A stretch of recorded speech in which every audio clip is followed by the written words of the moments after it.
All right, good evening, everybody. Thank you for taking the time to join us here for our volunteer training session. This is our second training session. This session will have the same exact information as the one on Tuesday. So if you attended that, you do not need to attend this session. I just want to put that out there at the beginning. But to introduce myself, my name is John Ryan Celebrity. I'm the championship coordinator here for the 2023 US Open. I moved up to Los Angeles from San Diego after the 21 US Open. And I am very excited to get started here and get this championship really running. We're only about 30 days away, so something really excited about it. To start off, we just want to say thank you. Volunteers are the backbone of our championship. We can't do this without you, and it's something that we really pride ourselves on, of how much dedication and support each and every one of you have to the championship. So we really enjoy your time and efforts that you put into it, and I want to just give a huge thank you to you giving your time and efforts. For those friends who are new with us, that haven't volunteered for the United States Golf Association before, I just want to give a little background on who we are and what we stand for. Our mission is to champion and advance the game of golf. I know the USGA stands for the United States Golf Association, but we've actually used that to create these 4 pillars of what we are as an organization. We unify the game by connecting communities and making it more adaptive and able for anybody of all ages to play the game. We showcase the best talent. 10,000 entries into this year's US Open, and something that we're really excited to have one person go home with the championship. Also having 15 other open championships that we open and amateur events that we run throughout the country. We govern the game with the R&A. We have the rules of golf, and we develop those rules and make sure that we are having people adhere to those rules when they're playing in championships. And then advancing, our team is trying to be at the foremost and when it comes to advancing the game, investing in the long-term aspects of golf. So something our team's very passionate about, and making sure that golf is better than when we left it. Just to give you a kind of an idea of the different industry landscape, who we are as an organization compared to those different organizations that are the governing bodies of golf, compared to the Masters. I know the PGA Championships coming up next week, and with the R&A, the LPGA, and the PGA Tour. The Genesis Invitational, which is also hosted in LA, is run by the PGA Tour, and then there's 2 other LPGA events that are also in Los Angeles at Wilshire, and then Palos Verdes. But I just want to kind of give you an idea of what we do a little differently than these organizations. We all work together for the common goal of the game of golf, but it kind of gives you an idea of the breakdowns of each of these companies. Like I mentioned before, we host about 15 different championships throughout the country each year. Our 2 most foremost ones are the U.S. Women's Open and the U.S. Men's Open. We host 3 other Open championships when it comes to the Senior Women's Open, the Open Senior Open Championship, and then our newest championship, the Adaptive Open. Something as an employee of the USGA I'm very proud of. Our company having this championship and really growing the game by having all these different individuals being able to get to play golf and be able to have a chance to win a championship. One thing that I always like to state is the women's amateur is right down the road this year at Bel Air. It's great to be able to have 2 USGA championships in basically the same city. And then also with that, Hillcrest and Brentwood are going to be hosting local qualifiers for us for the US Open. So a lot that's going on in the Los Angeles community. And we're really excited to be able to have our US Open here for the first time in 75 years. To kind of give you a little details about the US Open compared to the different PGA Tour and LPGA Tour events that are in Los Angeles. We don't have a Pro-Am. We are strictly practice rounds on Monday through Wednesday. The championship rounds Thursday through Sunday. 156 players out there trying to get that one trophy at the end. And then also we should have about 22,000 people out there each day. So we expect for the practice rounds that we will have that number in paid attendance, and then also even through the championship rounds. Just always like to spotlight NBC being our broadcast provider. Some great numbers of 75 hours of live coverage, 95 million viewers throughout the world, and then we're also in 190 different countries.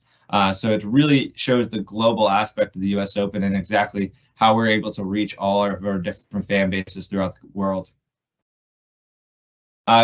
Just want to spotlight some of the championship sites where we have been and where we're going. The last time we were in California was at Torrey Pines in 2021 when Jon Rahm won, and then also last year's champion being Matt Fitzpatrick at the Country Club with that historic win. It shows that we go to some of the best venues in the country. We want to make sure that we are providing the U.S. Open to have the best platform out there when it comes to being able to showcase our champion. And to even spotlight Los Angeles Country Club, we know this venue is going to be a great one, and we are already decided to come back. So 2032, we're going to have the Women's Open here at Los Angeles Country Club, and then 2039, we'll have the Men's Open again here at Los Angeles Country Club, which will be fantastic to be able to bring this championship back again. So to give you a little information about the Los Angeles Country Club and exactly who it is, and since it has kind of been a little allure around this golf course, the history of the USGA at the LACC, we've actually been here before. Back, I wasn't alive for this, but 1930 and 1954, we've hosted 2 USGA championships, and most recently having the 2017 Walker Cup. We've had major champions already play this golf course with Colin Morikawa and Scottie Scheffler, and then even Will Zalatoris playing on that Walker Cup team. It'll be great to be able to see these players go for the championship in the upcoming weeks. But at the same time, there's some familiar faces in that photo of Maverick McNealy and Doug Ghim, who will be trying to qualify for this championship and be able to play again this golf course. Also, just to note, the U.S. Open hasn't been in Los Angeles in 75 years. So the first and only time we've hosted it was at Riviera Country Club, and Ben Hogan claimed his first of 4 U.S. Open championships. So we're really excited to be able to come back to Los Angeles, bring our championship here, and hopefully get a great winner again, like Ben Hogan.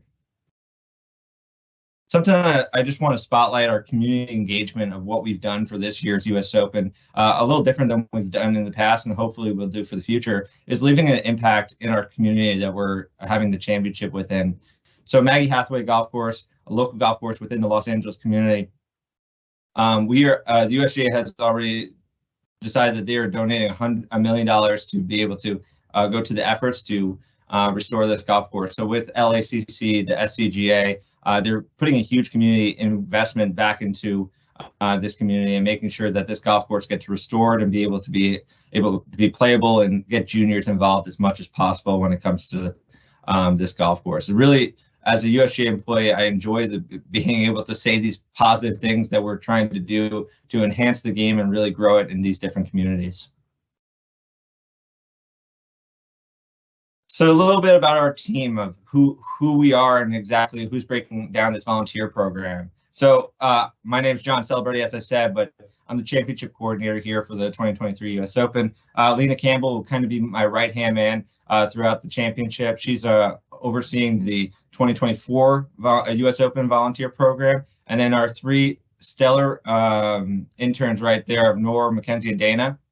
All 3 of them you'll see their name in the inbox, probably responding to some of your emails and making sure that we're getting you all the information you need. But they've been doing a fantastic job, and they're making sure that each individual one has their schedules correct, their credentials are ready, so that you are all set for the championship week. If you have any questions, please make sure you're reaching out to those 3 individuals in our inbox, and they'll be able to answer any questions that you have. So a role of a volunteer, you guys are ambassadors for us. You represent not only the USGA, but Los Angeles Country Club and the state of California. We're showcasing the best golfers in the world here during the U.S. Open, and the volunteers here are our ambassadors that we'd like to be able to help us be able to portray this championship on a national and global level. So to give you a kind of an idea of what our volunteer program, we're from 45 different states. Volunteers will travel in 16 international countries, and 72% are from California alone. So 3,167 volunteers on 16 different committees. You can tell North Dakota, Arkansas, West Virginia, and Delaware are the three states. So anybody got friends there, make sure you're telling them to volunteer. I would love to get all 50 states represented here for the U.S. Open, but really excited that the fact that we'll have people traveling from all across the country and the world basically to volunteer for this program and really take part in this U.S. Open coming up. So this is our volunteer village. It's already built. We got some beautiful palm trees in the distance there when it comes to our volunteer hospitality and our volunteer check-in, or headquarters as we call it. It's right across the bridge. I'll kind of mention the bridge a little further in this presentation, but everybody will get dropped off on Wilshire Boulevard, walk over, and actually the best thing about this volunteer area is you actually have a view of golf from our volunteer hospitality. And in my years when it comes to working the volunteer program, we've never had that before. You'll be able to sit, have your lunch, and be able to look at hole number one as the players go down the fairway. So really cool opportunity that the volunteer program has never had before, and really hope that we are able to carry it in the future. Volunteer headquarters, we ask that you only go in there on the days that you're shifted to volunteer. The way we police that is if you're wearing your volunteer apparel, that you'll be able to get access into that headquarters. There will be complimentary breakfast beginning on Monday, June 12th. Some just light breakfast, some coffee, and then we'll also have a volunteer raffle each day for the volunteers. Like I mentioned before, being able to have your lunch within the volunteer hospitality area. There's going to be a concession stand right across from where the volunteer headquarters is. So you'll be able to grab your lunch and be able to bring it back to volunteer and sit there in an air conditioning tent and watch some golf. But you will receive 4 lunch vouchers in your credential packet. They were redeemable at those 4 locations. It is also listed on the back side of the lunch voucher. You will get, if you are one of our super volunteers volunteering multiple shifts, you will be able to get an additional lunch voucher. We'll be able to see your schedule, and we'll drop that one in. If you're missing lunch vouchers, please make sure you reach out to us. We want to make sure that you're getting all your lunch vouchers for the week of the championship. Most of you should have already received your volunteer apparel for the championship. Just want to show the kind of difference between the two of our marshal and our general volunteer apparel. You should have received it through UPS about 2-3 weeks ago. If you have not received your apparel yet, please send an email to the 2023 inbox, and we'll make sure that we at least try to track it down. And if not, we will try to have it on site for us at our credential distribution or the weekend before the championship. So that volunteer apparel, that snazzy Peter Millar gear, we want to make sure we're wearing it on the days that we were shifted to volunteer. We ask that you do not wear it on the days you're shifted to volunteer. As somebody who's wearing that apparel, you'll get asked a lot of questions. So we want to make sure you're enjoying the championship as a fan when you are attending. So if you're not shifted to volunteer, make sure you're not wearing that apparel. We ask that you wear some comfortable shoes, no metal spikes out there. You can wear golf shoes, but hopefully they're soft spikes. And then also, we prefer khaki pants or shorts. We understand that we don't want you to go out there and buy a whole new wardrobe, but that's our preferred if you do wear khaki pants or shorts.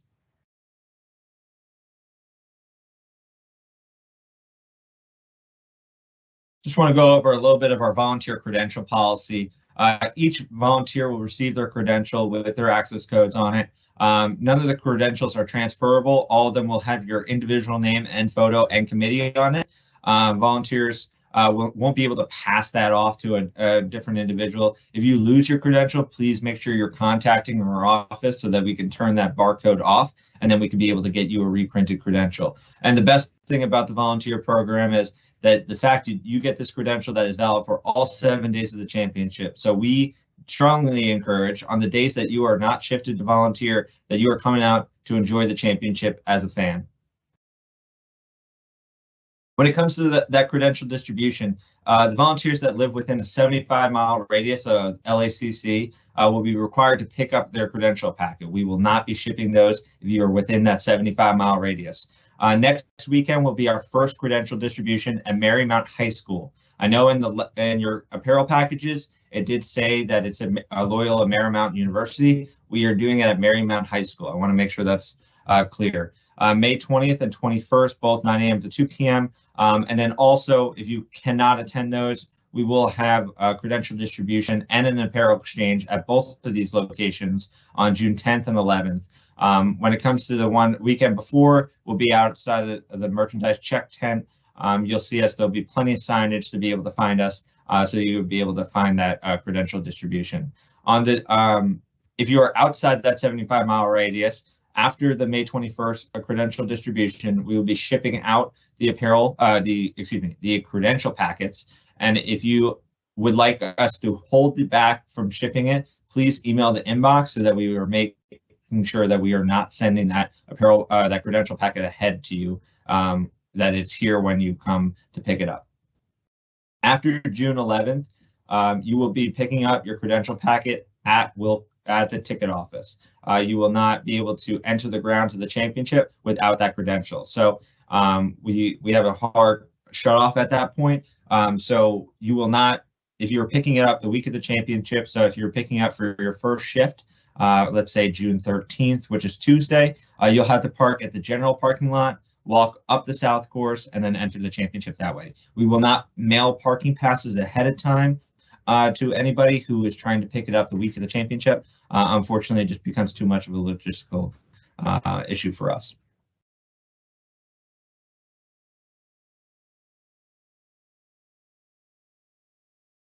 So talking about transportation options, every volunteer will receive a parking pass for the days that they're shifted to volunteer.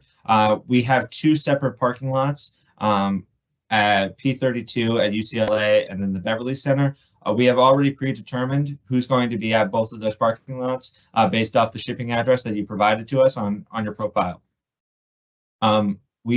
Those shuttle buses will start at 5 a.m. And run continuous throughout the day. We ask that you at least give 15 minutes. We are pretty close to UCLA, but we want to make sure that we're giving enough time to make sure the shuttles get running back and forth. And your parking pass is valid for all day while you're on site, so you do not have to worry about having to switch out a parking pass.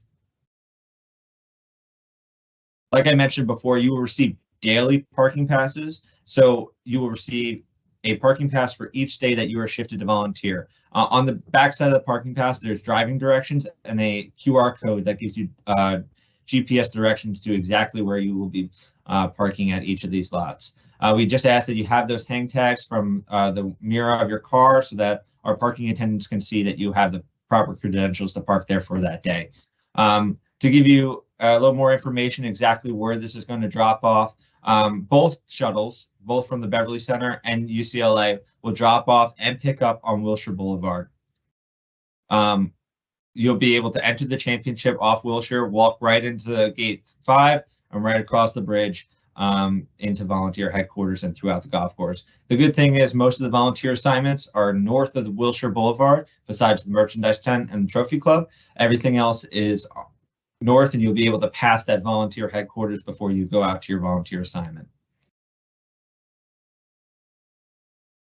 For the days you're not shifted to volunteer, more information about that's going to come next week. We just want to make sure that you'll be able to purchase volunteer. You'll be able to purchase parking passes at our general parking lot, which will be at the Westfield Mall and within some parking garages over there. So just be on the lookout for the days that you're not shifted to volunteer for buying parking passes for those days. If you would like to have take rideshare or your bicycle to the championship, everything is going to be dropped off at Beverly Hills High School. All Uber Lyft will be geofenced around LACC, so the only location you'll be able to pick up an Uber or Lyft is over at at Beverly Hills High School. If you're riding your bike to the championship, there will be bike rack provided over there. We ask that you bring your own lock, and we are not responsible if your bike gets stolen, but we want to make sure that it's locked up properly there. Also, you can park your bike at Westfield Mall and walk over there. It's a little closer than the Beverly Hills High School walk.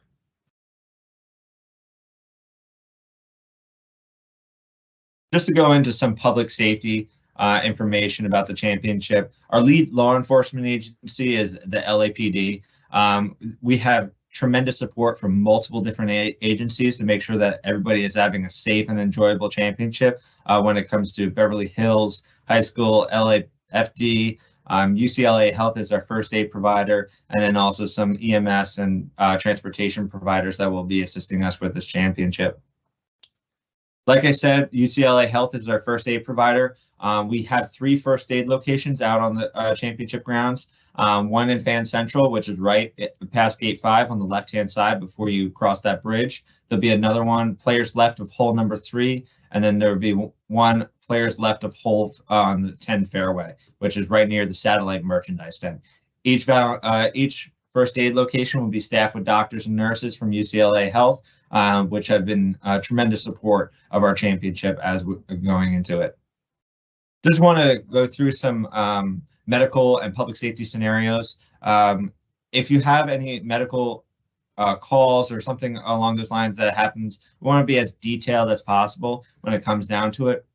We're telling the most information to the individual that we're calling 911 or we're getting on our radio that has a dispatch. We want to make sure if we call 911, we're saying we're at the Los Angeles Country Club, they will reroute you to make sure that you are going to our dispatch that is on site, our public safety dispatch that's on site. And then also, if you have a radio or you see somebody with a radio, you can change it over to the public safety channel, and we're being as detailed as possible to those individuals so that they can be able to find that and help that person out there on the golf course.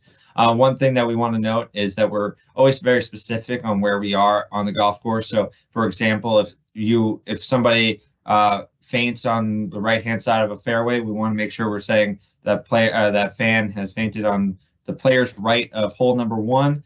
We are halfway down the fairway. We want to make sure that it makes it as easy as possible for those EMTs and our first aid providers that they are getting there as swiftly and as fast as possible as we can. Also, we will have AEDs throughout the golf course. Most of our facilities will have AEDs if that's also needed. You guys are our eyes and ears out on the grounds. If you see something, please make sure you're telling a USGA staff member or somebody who looks important and with the radio. We want to make sure that anything that's small, we're checking it out to make sure everybody's having a safe and enjoyable championship. We stick with the same thing as the New York Public Transit. If you see something, say something, just make sure you're being as observant as possible and making sure that you're answering and being as direct with our public safety officials as much as possible. Going into the championship, just like any sporting event, you will be security screened. Inside your credential packet will be a list of prohibited items that are allowed into in the grounds for the week of the championship.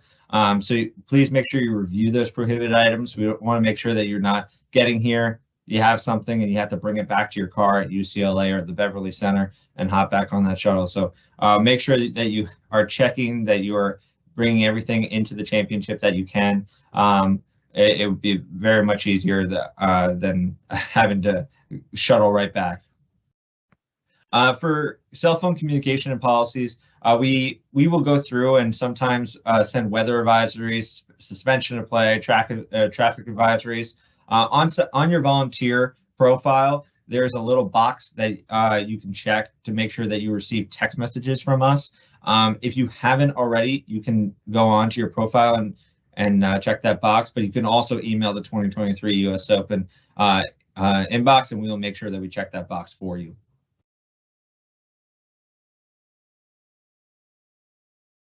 For disability services, if you need an lift-equipped transportation for the championship, if a wheelchair or something along those lines, please email the ticketing office at tickets@usga.org. They'll make sure they send you a specific parking pass to where we have those lift-equipped transportation that will bring you right to the front of the champion, one of our gates.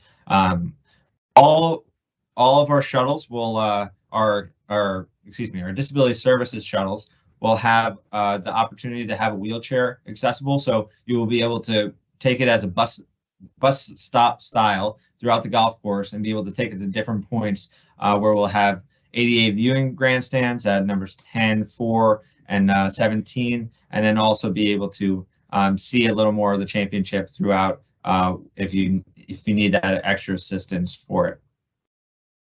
The Disability Services Committee also has the private mobility scooters. They are first come, first served basis. They'll be at gate 5 and gate 10. No reservations are required for it. They do go quickly. So if you would like to do that, make sure you're showing up early to make sure you get one of those scooters. Everyone tells me it doesn't rain in Los Angeles, but from January to March, it rained. It seemed like every single day. So I still want to go over our weather warnings and suspension of play. We have a different code system here when it comes to the USGA of our different weather warnings, weather advisory, weather watch, and weather warning. Our team will communicate as much as possible throughout the radios, and it will get dispatched either through those text messages, like I said, or emails that will be sent to each individual. We have a meteorologist on site that will be able to give all of the prevalent information for us, but hopefully that we will not have any weather warnings or weather advisories out there, being that we're in Los Angeles, but I want to make sure that everyone's aware of these different protocols. When it does come to suspension of play, we ask that the volunteers don't leave. We ask that you shelter in place, just in case we do need to go back out there to finish the round. When it comes to marshals, it makes it a lot easier for us to be able to have our crosswalks still active and instead of shutting them off since volunteers went home early. So we want to make sure that if there is a suspension of play, it's going to be one prolonged air horn. We will go on the radio and make sure that we're communicating this to everybody, and then a resumption of play is 2 long air horns. Also, just want to let you know, the USGA just released our new app. It will have all of our championships in one location. If you just go onto your iOS or Android store, you'll be able to search USGA, and it's free. It'll have live scoring, hole-by-hole scoring, with some live streams, and then also some player highlights that would be really cool to be able to see it. We do not print fan guides anymore, so this is going to be your one-stop shop for where players are out on the golf course and your tee times for the week of the championship. So you might want to be able to download this ahead of time so that you're not trying to scramble right before the championship and get it onto your phone. Just some friendly reminders. We want to make sure we want to address a problem and make sure we're aware of it. So if you see something, say something. You are our eyes and ears out there, and we want to make sure that we're taking care of everything that's going on. We ask that you don't get autographs while you're volunteering. It is their job. We want to make sure we are as professional as possible as volunteers, that we aren't asking for autographs. Volunteer apparel must be worn on the days that you're shifted to volunteer. We ask that on those days that you aren't shifted to volunteer, that you aren't wearing that volunteer apparel. And then also, last note, we ask that you don't drink while you're volunteering before or during. So if you have that afternoon shift, please hold off until you're done volunteering to have that first beverage. But we want to make sure that we're staying as professional as possible when it comes down to it.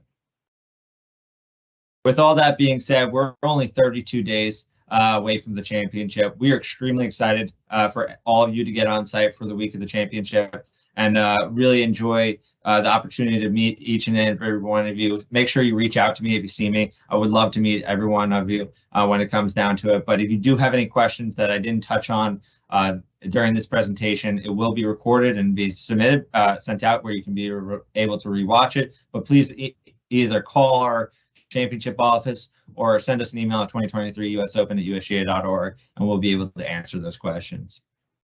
So thank you again for attending, and look forward to seeing you in June.